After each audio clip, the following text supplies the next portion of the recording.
तर निवडणुकीदरम्यान डोंबिवली शिवसेना आणि भाजप राडा प्रकरणी हत्येच्या प्रयत्नाचा गुन्हा दाखल करण्यात आलाय। डोंबिवली पूर्व येथील तुकाराम नगर परिसरात भाजप आणि शिवसेनेच्या कार्यकर्त्यांमध्ये हा जोरदार राडा झालाय। भाजपकडून पैसे वाटप केले जात असल्याचा आरोप शिवसेनेने केला आणि त्यानंतर मोठा गोंधळ उडाल्याचंही पाहायला मिळाले। नेमकं काय घडलेलं आहे पाहूया। दादागिरी हुंडाबंदी त्यांनीच केली। थांबा, आम्ही माणसं बोलवतो। नितीन पाटील रवी पाटील यांनी त्यांच्यावरती वार केलेले आहेत। डोक्यावर वार केलेले आहेत। त्यांची गुंडगिरी कुठेतरी थांबली पाहिजे। त्यांच्या कडक कारवाई केली जावी अशी आमची मागणी आहे। नाही आम्ही उद्या रस्त्यावर उतरल्याशिवाय राहणार नाही।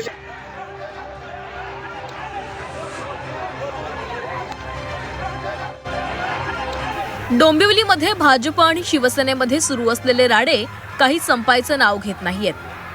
कल्याण डोंबिवली महापालिका निवडणुकीदरम्यान डोंबिवलीत पुन्हा एकदा शिवसेना आणि भाजप आमने सामने आली आहे।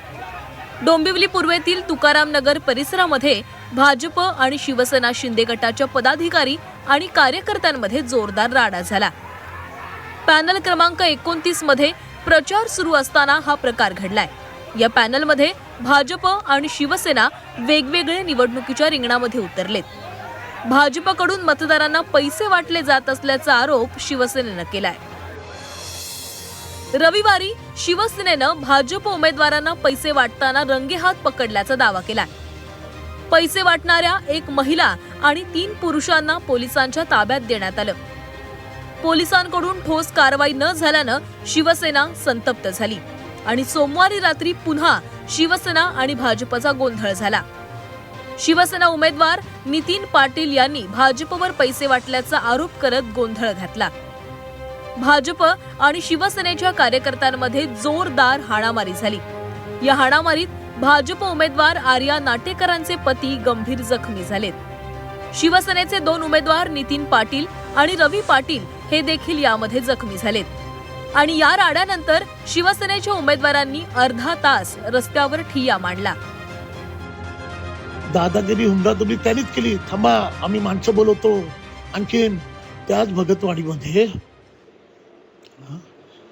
थोड्या वेळा अगोदर जुगदर मनीषा राणे यांच्यावर सगळे गुंड। माझी मागणी एकच आहे, तिथे पप्पू म्हात्रे पण होते पैसे वाटप करायला।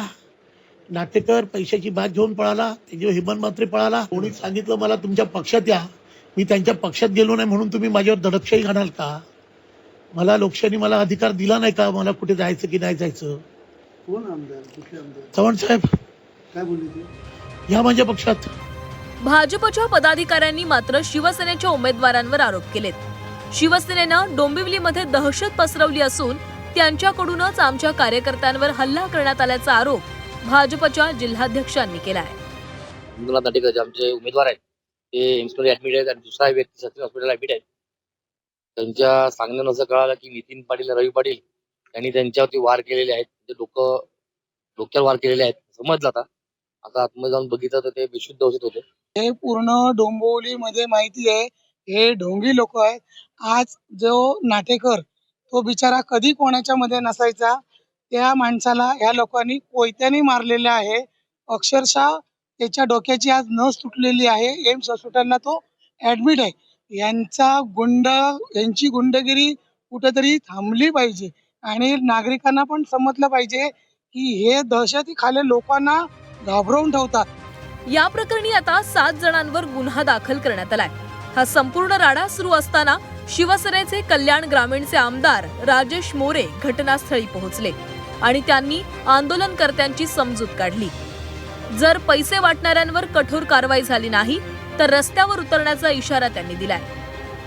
ज्या लोकांनी पैसे वाटले असतील, आपले जे नितीन पाटलांनी त्यांना म्हणजे समोर पकडलेले आहेत, त्यांच्या कडक कारवाई झाली पाहिजे। आमचं तेच म्हणणं आहे, जे आरोपी आहेत त्यांच्या कडक कारवाई झाली पाहिजे। इथे जो दहशतीचं वातावरण आहे तो दहशतीचं वातावरण होऊ नये। ज्यांना सोडले असतील आणि ज्यांना आता पकडले असेल त्यांच्या कुठल्याही हालतमध्ये सोडू नये आणि त्यांच्या कडक कारवाई केली जावी अशी आमची मागणी आहे। नाही आम्ही उद्या रस्त्यावर उतरल्याशिवाय राहणार नाही। कल्याण डोंबिवली महापालिकेमध्ये शिवसेना आणि भाजपची युती आहे।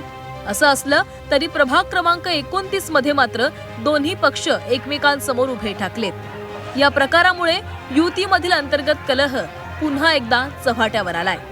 आतिश भोईर, झी 24 तास, डोंबिवली।